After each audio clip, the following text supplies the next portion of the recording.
السلام عليكم ورحمة الله. ازيكم عاملين ايه؟ يا رب تكونوا بخير. النهارده ان شاء الله هنعمل مع بعض بسكوت الكيس. هنعمله بقى من غير مكنة للناس اللي ما عندهاش مكنة عشان تعمل البسكوت.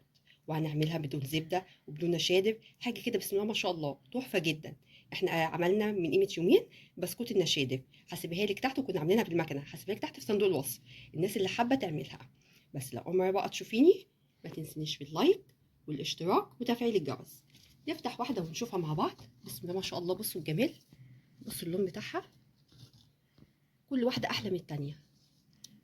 بصوا القيمشة، وبصوا الخيفشة بتاعتها أو النقشة بتاعتها ما اتغيرتش خالص.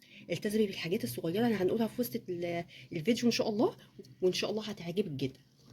أول حاجة مقادير عبارة عن إيه؟ أنا معايا كوباية من السمنة، أنا دي بعيرها، وبعد ما بعيرها باخدها أحطها في التلاجة، وقبل ما ببدأ أشتغل بروح مطلعاها عشان تبرد، عشان برضه ما تبقاش متلجة، أنا عايزاها تبقى باردة وما تبقاش ساقعة قوي. تمام؟ معايا كوباية وربع من السكر البودر، وطبعا أي حاجة هنستعملها لازم نكون ناخلينها. يبقى كوباية وربع من السكر البودر، وهاخد 4 معالق من الحليب، وممكن لو ما عندكيش حليب ممكن تستعملي ميه، مفيش مشكله خالص، اللي الموجود عندك استعمليه. ومعايا بيضتين، وطبعا طالما في بيض يبقى في فانيليا، والبيض يبقى بدرجه حراره المطبخ، ما ينفعش تطلعيها من التلاجة وتستعمليها. معايا معلقتين من النشادر من النشا، ولو ما عندكيش نشا وعندك كاسترد ممكن تستعمليه عادي، ما فيش اي مشكله. لا ده الموجود عندك استخدميه. و3 كوبايات الا ربع من الدقيق، وطبعا الدقيق منخول وعليه ذره من الملح، ومعلقتين كبار من اللبن البودر. لو مش عندك ما تستعملهوش، بس لو هتستعملي ميه استعملي اللبن البودر، هو اللبن البودر بيديله طعم احلى، فلو موجود معلش استعمليه، يعني هيفرق معاكي شويه. تمام. ومعايا هاخد نص معلقه صغيره من البيكنج باودر. ادي كل مقاديري. انا هعمل ايه؟ اول حاجه هجيب السمنه والسكر مع بعض. ادي السمنه، طبعا السمنه لما تبقى ساقعه، بصوا هي ساقعه معايا، بصوا ماسكه شويه ازاي كده. لما تبقى ساقعه هتديكي نتيجه، يعني نتيجه كويسه ان شاء الله. اهي كده.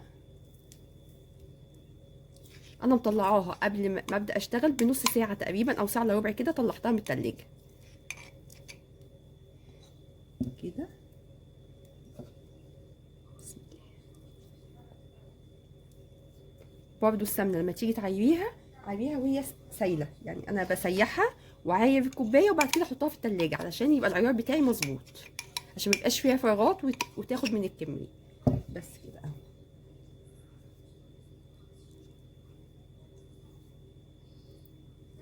كوبايه من السمنه، واحط عليها السكر بتاعي. بسم الله.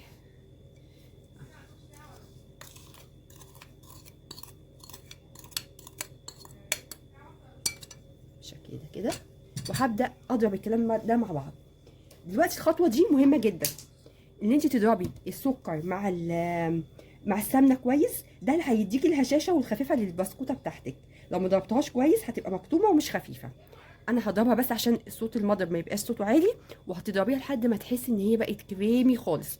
هضربها وهنيجي برضو نشوف شكلها بقى عامل ايه. خلاص كده، بصوا انا ضربتها لحد ما لونها فتح معايا كده، وبقت كريمي معايا خالص، يعني بصوا بقت كريمه بالشكل ده. هعمل ايه؟ هبدا انزل بالبيض بتاعي، طبعا في بيض، هنزل بالفانيليا بتاعتي الاول كده. بسم الله كده. تمام. وهنزل بيضه. ما ينفعش تنزلي بالبيض مره واحده، لو نزلتي بيها مره واحده هتلاقيها فصلت منك، فهنزل ببيضه كده. بسم الله. بسم الله كده. انزلي كده وهضرب لحد ما تختفي معايا خالص.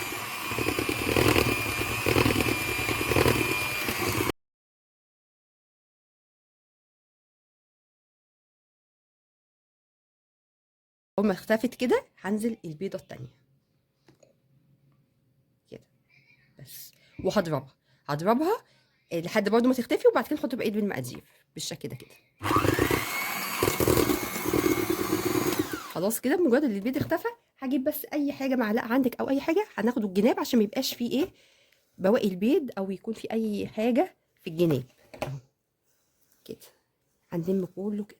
بسم الله بالشكل ده بس، وهديها برضو ضربه بسيطه، مش محتاجه ضرب ياما، خلاص بالشكل ده.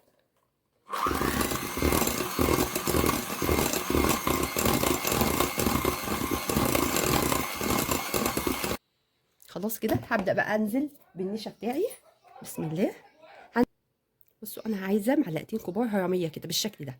وزي ما قلت لك ما عندكيش نشا، هتحطي بتاع ده كاسترد، اي حاجه موجوده عندك، لا نشا لا كاسترد. معلقتين كبار هرميين كده. وهنزل بالبيكنج باودر بتاعي.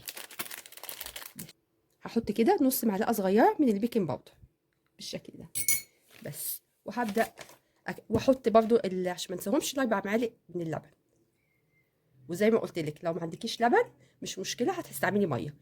وهنزل الحليب البودره. يبقى انا نزلت كل الايه، كل المواد اللي جافه بتاعتي كلها ما عدا الدقيق اهو كده كده. وهديها ضربه بسيطه برضه.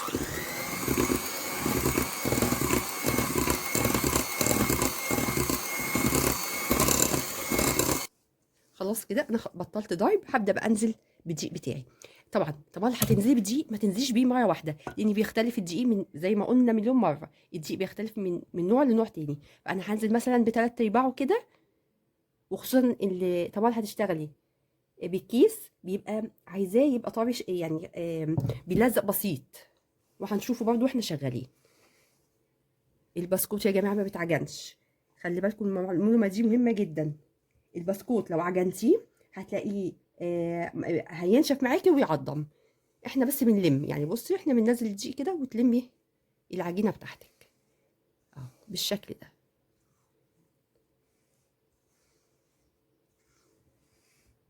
اهو كده بالشكل ده كده. كل ما تحسي ان هو محتاجه هتزوديها شويه دقيق اهو. انا بقى كده خلاص انا هسيب المعلقه من ايدي وهبدا استعمل ايدي عشان تحسي بالعجينه محتاجه دقيق ولا لا بالشكل ده. بسم الله. انا هنزل بالكميه كلها كده. وهبدا زي ما قلنا كده ايه، مش عجن، يا دوبك كده بتلمي الدقيق مع العجين اهو بالشكل ده اهو كده بالشكل ده كده. طبعا انت لما تيجي تختبريها ما تختبريهاش بالايد اللي بتلزق، لان ايدك دي كده كده هتلزق معاكي. اختبريها بالايد النضيفه اهو. انا هعملها كده بصوا، هي كده ما شاء الله جميله وزي الفل. فيها بص يعني طريه بسيط قوي، لان انا هستعملها بالكيس. طب لو انت عايزه تستعملي المكنه مفيش مشكله، زودي لها شويه دقيق واستعمليها في المكنه. بس هي كده حلوه جدا، ولا هي بتلزق في ايدي ولا ان هي برضو تبقى يعني ماسكه نفسها قوي، عشان لو انت بتستخدمي الكيس تنزل معاكي بسهوله. انا كده خلاص هبدا احضر الصينيه بتاعتي اللي هنشتغل فيها ونرجع نشوف هنعمل ايه. بص دلوقتي انا البلبله اللي انا هستخدمها في البسكوت هو بالشكل ده. في الحجم بيبقى وسط وفي الكبير وفي الصغير. انا الحجم ده بالنسبه لي كويس جدا تمام. تاني حاجه الكيس اللي انت هتستخدميه ما ينفعش يكون الكيس اللي هو استخدام مره واحده اللي هو بيبقى خفيف ده. اي كيس عندك تقيل هتستخدميه هيمشي معاكي كويس جدا، لكن الخفيف هيقطع منك وهيغلبك تمام. انا هبدا بقى ايه، ادخل كده البلبله بتاعتي. خلاص كده انا هبدا اشتغل. بسم الله. طبعا انا الصينيه بتاعتك ما تدهناش اي حاجه، هي مش هتلزق وهي زي الفل ولا هتعمل معاكي اي حاجه اهو بالشكل ده. طبعا حجم البسكوته ده بتاعك انت، عايزاها طويله قصيره اللي انت عايزاه بالشكل ده. بصوا ما شاء الله العجينه بتاعتي عشان حلوه بتمشي معايا على طول. المسافه انا مش هسيب مسافه كبيره لان هي مش هتزيد معايا ياما، بس لازم تسيبي برده مسافه بسيطه كده بين البسكوتيه والبسكوتيه التانيه.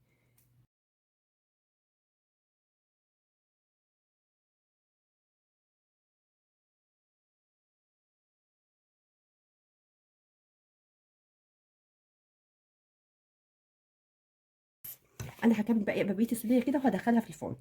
طب انا بدخلها على درجه حراره ايه؟ لو انت ما عندكيش تايمر هتعمليه على درجه متوسطه، مش عايزه درجه حراره تبقى عاليه خالص. لو عندك تايمر على درجه حراره 170 او 180 بالكتير. بتدخليه في الرف الوسطاني. اول ما تحسي ان هو بدا ياخد لون من تحت بتطفيه وتولعي الشوايه. برضو الشوايه ما بتسيبهاش عاليه، هتوطي الشوايه على اقل حاجه عندك. انت كل ما هتوطيها هتاخد لون موحد تحت وفوق ومش هتتحرق معاكي. لو عليتي الشوايه بتاعتك هتلاقي البسكوتيه اتحرقت ومش هتبقى حلوه خالص. هدخلها واول ما تستوي ان شاء الله نطلعها ونشوفها مع بعض. خلاص كده أنا طلّعت البسكوت بتاعي من الفرن، بُص لونه جميل جدًا إزاي، وقد إيه هو هش من جوّه وجميل وطريقته كلّها حلوة. إن شاء الله لو عملتيها بنفس الطريقة اللي أنا قُلت لِك عليها والمقادير بس تتمسكي بس بالحاجات الصغننة اللي هنعملها وإن شاء الله هتطلع معاكِ حلوة وزي الفل. بكده خلاص أنا خلّصت الفيديو بتاع النهارده، يا رب يعجبكم، ولو عجبكم يبقى ما تنسونيش في اللايك والاشتراك وتفعيل الجرس، والسلام عليكم ورحمة الله.